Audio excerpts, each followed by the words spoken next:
हम और आप दिगंबर जैनाचार्य विरचित जैन व्याकरण कातंत्र रूपमाला का अध्ययन कर रहे हैं और इस कातंत्र रूपमाला के अध्ययन में पूर्वार्ध भाग तृतीय व्यंजनांत स्त्रीलिंग प्रकरण हमारा चल रहा है और इस व्यंजनांत स्त्रीलिंग प्रकरण में इस सत्र में हमारे बीच मूर्धन्य सकारांत शब्द विप्रुस शब्द हमारे मध्य है। यह विप्रुस शब्द आपको जो फाइल हमारी खुली हुई है उसके बीच मध्य में बैठा हुआ है शकारांता स्त्रीलिंगो विप्रुस शब्दा। ऊपर से पंक्तियां गिनना चालू करेंगे तो 1 2 3 4 5 6 7 8 9 10 और उसके नीचे की पंक्ति है और नीचे सकारांता स्त्रीलिंगो विप्रुस शब्दा। 3 4 लाइन और नीचे इसके नीचे वाली लाइन यही सकारांता स्त्रीलिंगो विप्रुस शब्दा। ये विप्रुस शब्द सकारांत आज हमारे मध्य में है और इस सकारांत शब्द में हमें याद करना है, स्मरण करना है हसस छांते जादी नाम डा। उस सूत्र के माध्यम से जो सकार है उस सकार के स्थान पर डकार आदेश होना है। व्यंजनांत पुल्लिंग और व्यंजनांत स्त्रीलिंग में केवल 2 ही सूत्र अपना काम करते हैं, एक हसस छांते जादी नाम डा और एक चवर्ग दीर्घादि नाम सूत्र से गा आदेश होता है। तो जो चवर्ग दीर्घादि नाम च सूत्र के अंतर्गत शर्त मिलती है तो वहां पर गा आदेश होता है और जहां हसस छांते जादी नाम डा सूत्र की शर्त मिलती है वहां पर डा आदेश होता है। तो यह मूर्धन्य सकार को डा आदेश हो जाने पर व्यंजनाच्य सूत्र से सी विभक्ति का लोप हो जाने पर वा विरामे सूत्र के माध्यम से टा और डा 2 रूप सिद्ध होते हैं, विप्रुड विप्रुड। औ विभक्ति के आने पर व्यंजन मस्वरम परवर्णम नयेत विप्रु सौ। जस विभक्ति के आने पर जा का अनुबंध लोप हो जाता है, व्यंजन मस्वरम परवर्णम नयेत लगाकर और रेप शोर विसर्जनीय का प्रयोग करने पर विप्रुसा प्रयोग सिद्ध होता है। संबोधन में भी इसी प्रकार हे विप्रुड हे विप्रुड हे विप्रुसौ हे विप्रुसाह। यहां पर द्वितीय विभक्ति के एक वचन में अम विभक्ति के आने पर व्यंजन मत्सरम परवर्णम नयत लगाकर जोड़ देने पर हे विप्रुसम प्रयोग सिद्ध होता है। अविभक्ति में पूर्वत विप्रुसौ हे विप्रुट हे विप्रुसौ हे विप्रुसाह। अम आदि विभक्तियों के आने पर द्वितीय के विभक्तियों के आने पर व्यंजन व स्वरम परवर्णम नयेत विप्रुसम। अव्यक्ति के आने पर विप्रुसौ और सस विभक्ति के आने पर विप्रुसा प्रयोग सिद्ध होता है। तादि विभक्तियों के आने पर व्यंजन मत्सरम परवर्णम नयेत लगा देने पर विप्रुसा प्रयोग सिद्ध होता है। अभ्याम विभक्तियों के आने पर यहां पर विशेष अपने को ध्यान रखना है। भ्याम आदि विभक्तियों में हसस शांते जाति नाम डा सूत्र के माध्यम से सा के स्थान पर डा आदेश होकर शब्द बन जाएगा विप्रुड भ्याम। और भिस विभक्ति के आने पर यहाँ पर रेप शोर विसर्जनिया से विसर्ग आदेश होकर शब्द बन जाता है विप्रुड भी। चतुर्थी विभक्ति के एक वचन में गे विभक्ति के आने पर प्रयोग सिद्ध होता है विप्रुसे। भ्याम आदि विभक्तियों पर विप्रुड भ्याम, भ्यस विभक्ति के आने पर विप्रुड भ्याह, घसी घस विभक्ति के आने पर गा का अनुबंध लोप हो जाने पर विप्रुसः प्रयोग सिद्ध होता है। विप्रुसः प्रयोग सिद्ध होता है।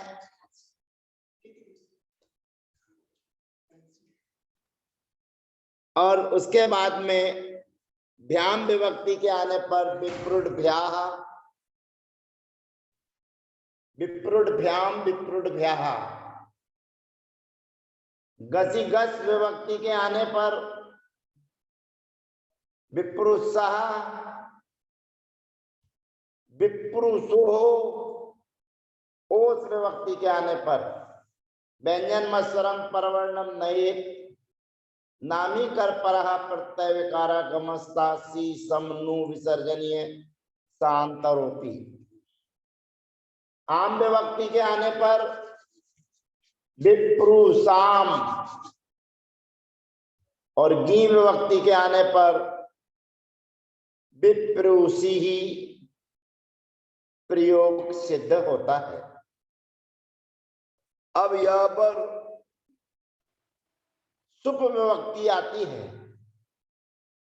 सुप विभक्ति के आने में तात सुप्तादेर वा सूत्र के माध्यम से तकार का आगम होता है और तकार का आगम होने पर पहले हसस शांते जादू नाम डा सूत्र के माध्यम से हसस शांते जादी नाम डा सूत्र के माध्यम से सा के स्थान पर डा आदेश हो जाएगा।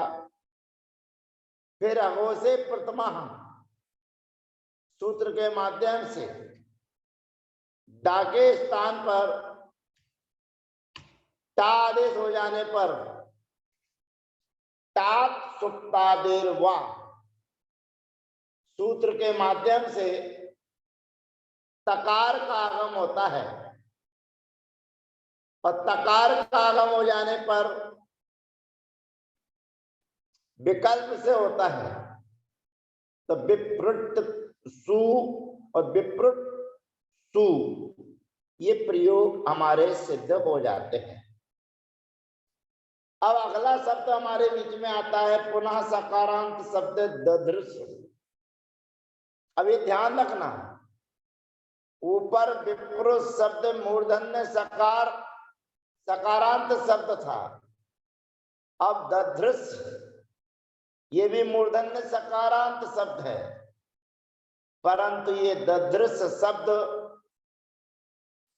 दृश्य आदि शब्दों के अंतर्गत आने से हसस छांते जादी नाम डा सूत्र की यह प्राप्ति है। परंतु चवर्ग दीर्घादि नाम च सूत्र के माध्यम से मूर्धन्य सकार के स्थान पर गा आदेश हो जाएगा, क्योंकि ये दृश्य आदि के अंतर्गत शब्द है। तो मूर्धन्य सकार के स्थान पर गा आदेश हो जाने पर व्यंजन मत्सरम परवर्णम नयेत सूत्र से शी विभक्ति का लोप हो जाता है, और सी विभक्ति के लोप होने पर वा विरामे सूत्र से का और गा रूप होकर दधृक दधृक प्रयोग सिद्ध होता है। द्विवचन में ओस विभक्ति के आने पर व्यंजन मस्वरम परवर्णम नयेत के माध्यम से विभक्तियों को जोड़ दिया जाता है, तो शब्द बन जाता है ददृशा ददृशो। शस विभक्ति के आने पर जाका अनुबंध लोप होकर रेप शोर विसर्जनिया से विसर्ग आदेश हो जाने पर ददृशा प्रयोग सिद्ध होता है। संबोधन में भी इसी प्रकार प्रयोग सिद्ध करने पर प्रयोग सिद्ध होते हैं हे दधृक, हे दधृक, हे ददृशौ, हे ददृशाः। इसी प्रकार शेष प्रयोग भी हमें इसी प्रकार से जानना चाहिए। अर्थात व्यंजन वाली विभक्तियों के आने पर शब्दों को हसस छांते जादी नाम डा सूत्र की प्राप्ति है, परंतु चवर्ग दीर्घादि नाम च सूत्र के माध्यम से सा के स्थान पर गा आदेश हो जाने पर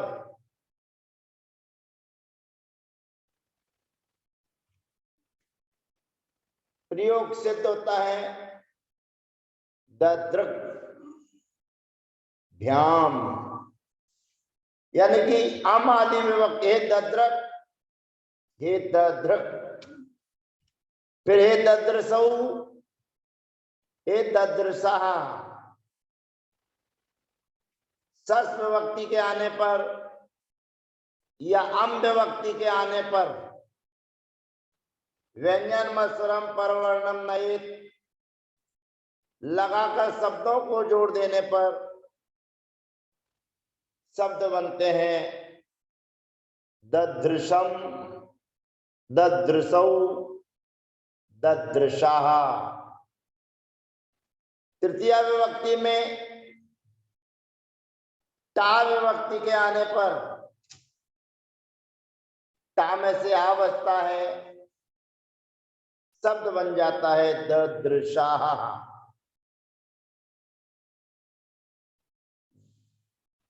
व्याम आदि विभक्ति में भ्याम विभक्ति के आने पर हसस शांते जाति नाम डा सूत्र के माध्यम से सा के स्थान पर डा आदेश हो जाने पर दृढ़ भ्याम और भिस विभक्ति में रेप शोर विसर्जनीय सूत्र लगाएंगे तो शब्द बन जाएगा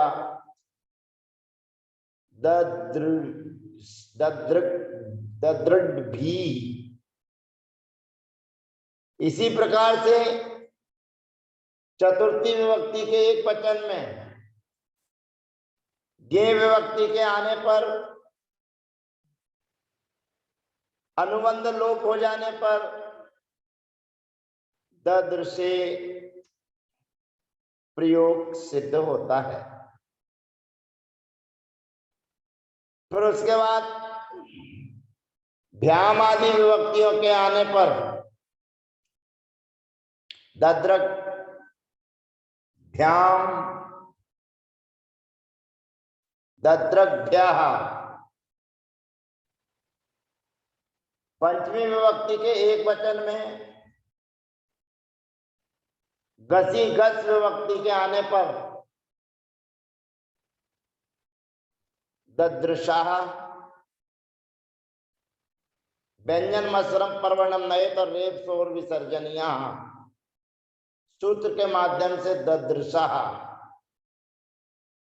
उस विभक्ति के आने पर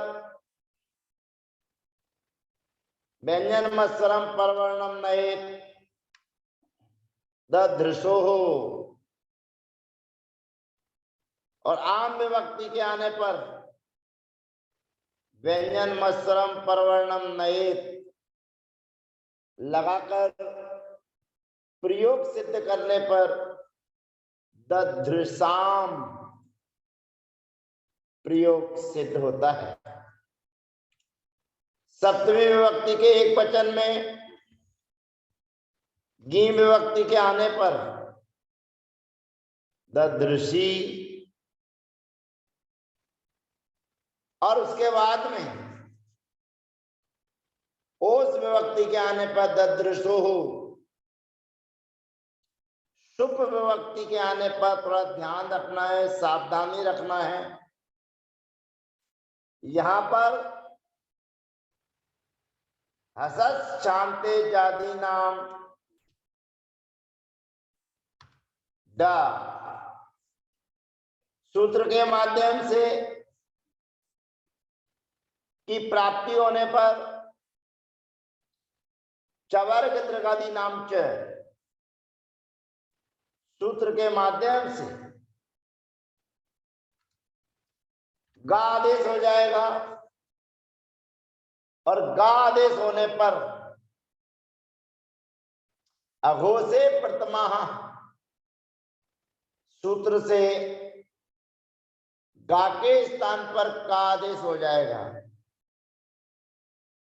और गा के स्थान पर का आदेश हो जाने के बाद हम सूत्र पढ़े थे कि कवर्ग प्रथमा कवर्ग का जो प्रथम अक्षर है उस कवर्ग के प्रथम अक्षर के बाद में सस से सु तीनों प्रकार के सकार के होने पर द्वितीयो वा उसको विकल्प से द्वितीय अक्षर होता है अर्थात का के स्थान पर खा आदेश होता है और जब का के स्थान पर खा आदेश हो जाएगा तो बनेगा दद्रक सु और ये खा आदेश विकल्प से होता है। जब खा आदेश नहीं होगा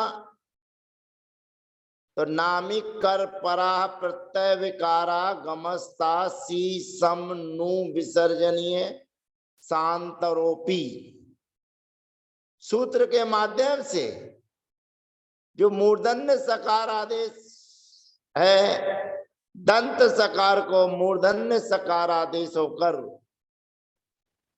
और कासा योग इच्छा बनाने पर ददृक्षु प्रयोग सिद्ध होते हैं।